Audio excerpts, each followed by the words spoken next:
Imagina que viajas miles de años atrás, antes de supermercados, antes de restaurantes, antes de cualquier alimento procesado. Estás en una aldea maya o en un calpulli azteca y te acercas al fuego donde se prepara la comida del día. No hay aceite industrial, no hay azúcar refinada, no hay harina de trigo, no hay lácteos, no hay carne de res, ni pollo ni cerdo. Sin embargo, el aroma que sale de esas cocinas antiguas es tan complejo, tan profundo, tan delicioso, que te sorprende. ¿Cómo lo hacían? ¿Qué comían realmente? ¿De qué estaba hecha la dieta que sostuvo a dos de las civilizaciones más avanzadas del continente? Lo primero que te dirían, si pudieras preguntarles, es lo que siempre repiten los ancianos en las comunidades tradicionales. Somos gente de maíz. Y no es metáfora. El maíz era vida, energía, estructura, religión, calendario y alimento. Pero cuidado, no el maíz que hoy compramos dulce o amarillo.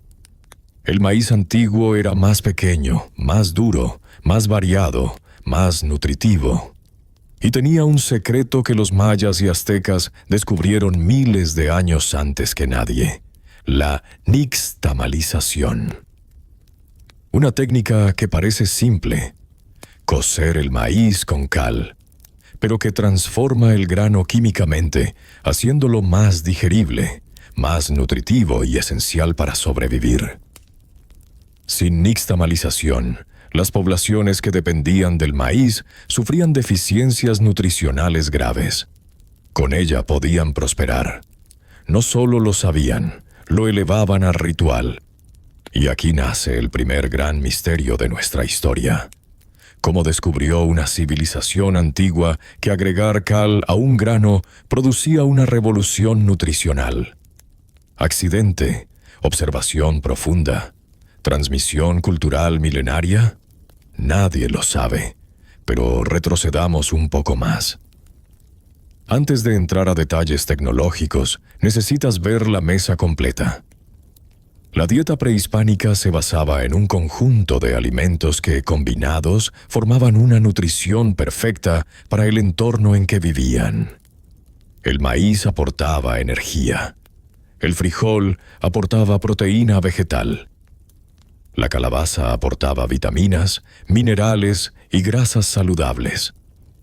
El chile aportaba sabor, conservación y nutrición.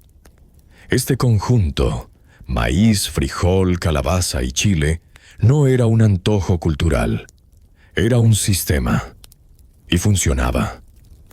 A esta base se sumaban más de 100 variedades de plantas comestibles y decenas de especies domesticadas, desde hierbas aromáticas hasta semillas como el amaranto y la chía.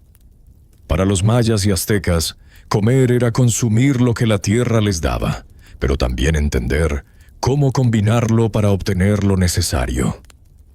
Un conocimiento que no se enseñaba en libros, sino en fogones, en milpas, en rituales. Todo formaba parte del mismo universo.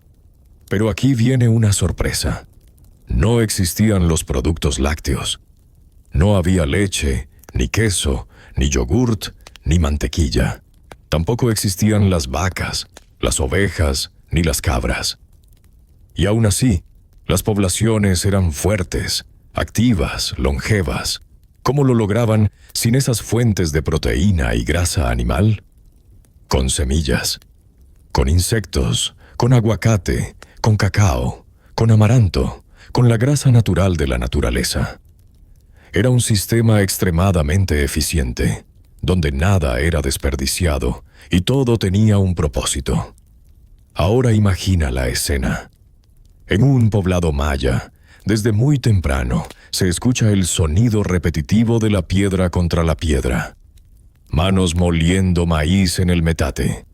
Mujeres preparando tortillas recién hechas, gruesas, cálidas, con aroma a humo. Al lado, una olla grande con frijoles negros cocidos lentamente, condimentados con epazote silvestre. Y cerca, una bandeja de calabaza preparada con semillas tostadas y chile. Ese era el desayuno. Energético, simple, nutritivo, el mismo que alimentó pirámides, ciudades, astronomía, matemáticas y comercio. Pero la comida no era solo alimento, era ciencia. Para los aztecas, por ejemplo, el chile no era solo algo picante. Dependiendo de la variedad, cumplía funciones medicinales, de conservación, de sabor o ritual. Algunas variedades eran suaves, otras intensas, otras casi sagradas. Lo mismo con el cacao. Los aztecas lo consumían en bebida, amarga, espesa, mezclada con flores o especias. No era postre ni antojo, era símbolo de estatus, energía para guerreros, bebida ceremonial para la nobleza. Y hablando de cacao, surge otra pregunta intrigante. ¿Cómo aprendieron a fermentar, tostar y moler el cacao para convertirlo en una de las bebidas más complejas del mundo antiguo? ¿Quién descubrió esa transformación? ¿Cuántos experimentos requirió? Son preguntas que la arqueología aún no puede responder completamente, pero que demuestran algo esencial. Los mesoamericanos tenían una relación profunda, científica y espiritual con su comida. Volvamos ahora a la milpa, la base de todo. La milpa no era solo un método de cultivo, era un ecosistema. Un sistema que combinaba plantas complementarias para nutrir la tierra y nutrir a la gente. Maíz alto, frijoles trepando, calabazas cubriendo el suelo, chiles y hierbas alrededor. Con ese sistema, las tierras podían producir durante años sin perder nutrientes, algo que sorprende incluso a los agrónomos modernos. Pero la historia no termina ahí. Para entender la alimentación prehispánica, no basta con ver los cultivos. Hay que mirar los rituales. La comida estaba profundamente ligada a lo sagrado. El maíz tenía dioses, el cacao tenía dioses, el agua tenía dioses. Y cada preparación importante incluía palabras, ofrendas o agradecimientos. Comer era un acto espiritual. Y eso moldeó sus hábitos alimenticios de manera profunda. Pero aquí surge una nueva duda. Si tenían tanta variedad vegetal, ¿qué pasaba con las proteínas animales? ¿Se alimentaban únicamente de plantas? ¿Era suficiente para sostener grandes ciudades como Tenochtitlan o Chichén Itzá? La respuesta es interesante e inesperada. Los animales domésticos eran pocos, pavos, patos, perros, xoloitzcointle, pero la verdadera fuente de proteína estaba en otros recursos: insectos, peces, anfibios, mariscos, pequeños mamíferos, semillas, algas. Y cada región tenía su especialidad. Eso lo exploraremos en el siguiente acto, donde entraremos al mundo de la caza, la pesca, los insectos, los cultivos regionales, los platillos más elaborados y cómo se combinaba todo para formar una dieta tan completa que algunos nutricionistas modernos la consideran un ejemplo de equilibrio ancestral. Pero antes de llegar allá, piensa en esto. Sin productos europeos, sin azúcar refinada, sin trigo, sin aceites industriales, sin carne de res o cerdo. Los mayas y los aztecas prosperaron durante siglos, construyeron ciudades enormes, desarrollaron conocimientos matemáticos, crearon sistemas agrícolas sostenibles y formaron imperios. ¿Cómo lo lograron con una dieta que muchos considerarían simple? Esa es la pregunta que nos abrirá a la siguiente parte de esta historia, porque lo que los antiguos comían no solo nutría el cuerpo, también alimentaba su mundo. Si en el primer acto descubrimos la base vegetal que sostenía a los mayas y a los aztecas, ahora entramos en un territorio aún más fascinante. ¿Cómo obtenían proteínas? ¿Cómo adaptaban su alimentación según el ecosistema? ¿Y qué tanto aprovechaban la naturaleza que los rodeaba? porque a diferencia de las culturas del viejo mundo, estas civilizaciones no tenían vacas, ovejas, cerdos, cabras ni pollos. Tampoco contaban con la rueda o grandes animales de carga. Y, aún así, su dieta era sorprendentemente variada, creativa y equilibrada. La pregunta entonces es inevitable: ¿cómo lo lograban? Para responderla, primero debemos recordar que estas sociedades vivían en entornos extremadamente diversos. No es lo mismo alimentarse en la selva húmeda de Petén que en el altiplano central, en la costa del Golfo o en la península de Yucatán. Cada región ofrecía recursos distintos, y los mayas y aztecas aprendieron a explotar su ecosistema con una precisión que hoy llamaríamos ecológica. Cada bosque, cada lago, cada costa tenía sus ingredientes y técnicas, y por eso su dieta era modular, adaptable y profundamente conectada con el entorno. Empecemos por los mayas. En las zonas selváticas del sur, la caza era una parte importante del aporte proteico. No hablamos de grandes animales, porque simplemente no existían, sino de fauna ligera y diversa. Venados cola blanca, pecaríes, armadillos, pavos ocelados, iguanas, serpientes, cuatíes y hasta monos en momentos excepcionales o ceremoniales. Esta carne no se consumía en grandes cantidades. Era más bien un complemento a la dieta vegetal, consumido en ocasiones especiales, festividades o como refuerzo nutricional. Pero si nos movemos hacia las zonas costeras de la península de Yucatán, la historia cambia. Allí, la proteína principal venía del mar. Pescados de agua tropical, pulpo, caracol, moluscos, crustáceos, abundaban en las redes y trampas que los mayas elaboraban con técnicas increíblemente eficientes. Los restos arqueológicos muestran espinas de peces pequeños y grandes, conchas perforadas, antalseños, redes pesadas con piedras. La comida del mar era cotidiana, accesible y vital. Ahora vayamos al centro de la historia azteca. El Valle de México, una región rodeada de lagos poco profundos, ricos en vida acuática. Ahí surge uno de los sistemas alimentarios más increíbles del mundo antiguo, los chinampas. Plataformas de cultivo construidas en medio del lago, tan fértiles que podían producir varias cosechas al año.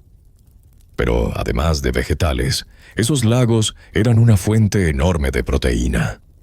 Peces, ajolotes, ranas, camarones de agua dulce, los famosos acosiles, larvas, insectos acuáticos y algas comestibles como el tecuitlatl, una especie de espirulina natural rica en proteína.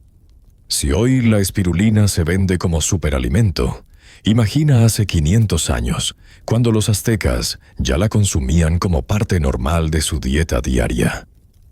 Esa eficiencia alimentaria les permitió sostener a una ciudad colosal como Tenochtitlán, con cientos de miles de habitantes, sin necesidad de ganadería europea.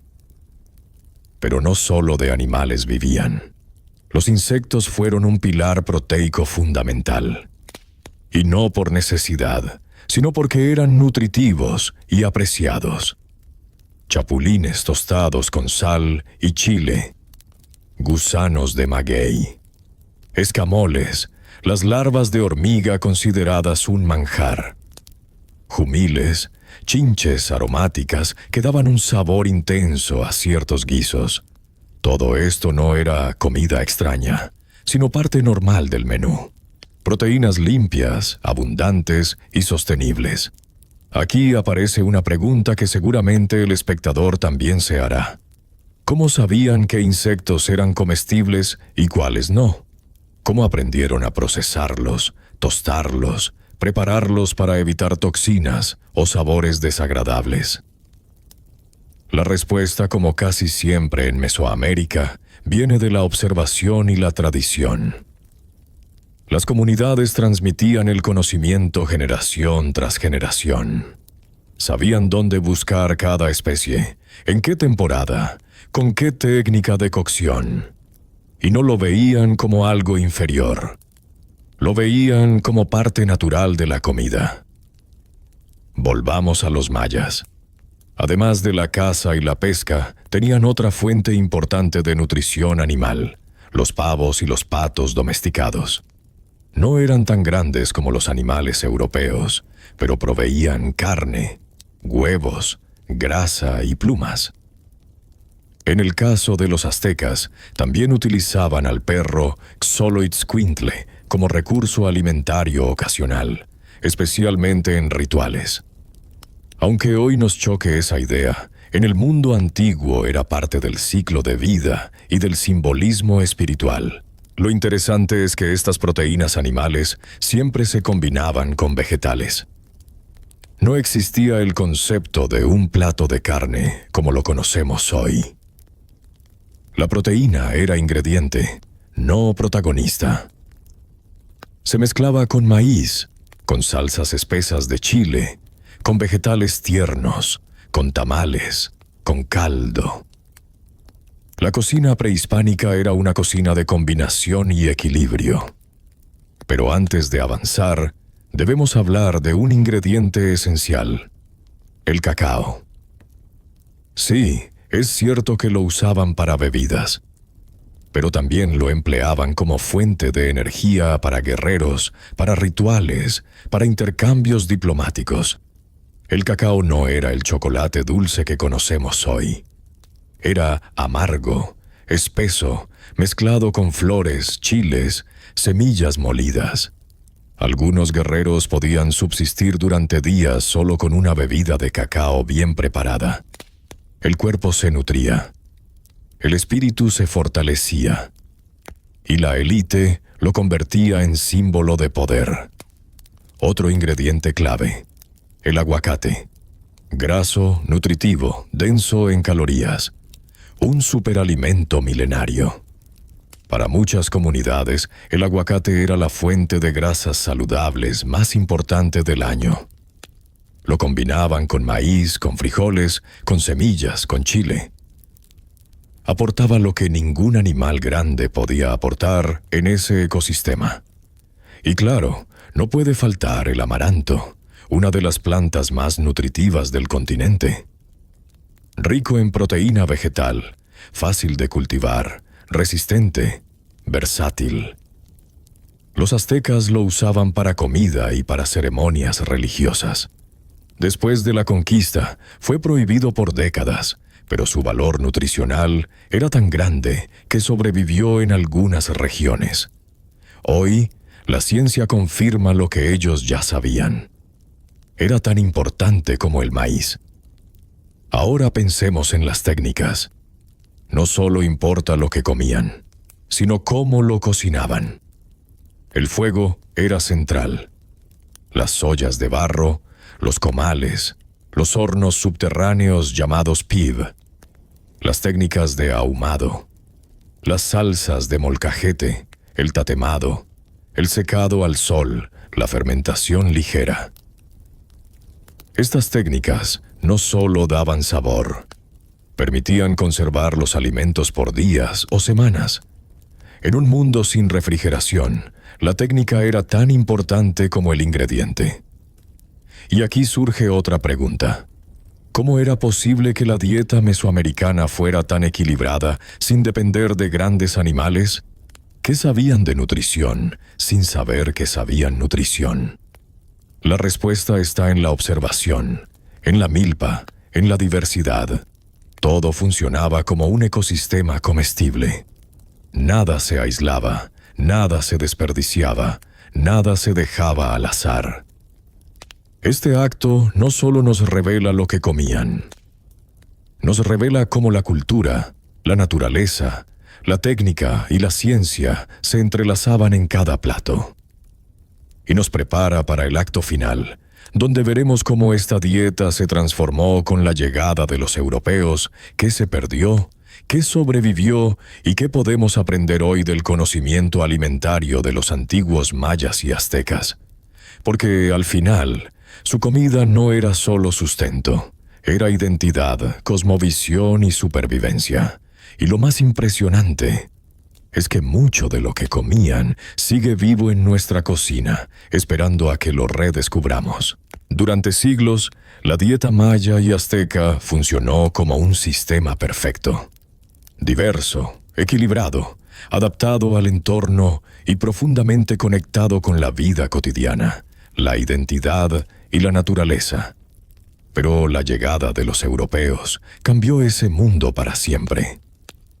No solo cambió los ingredientes, sino la forma de cultivar, la forma de comer, la estructura social y hasta la relación espiritual con la comida.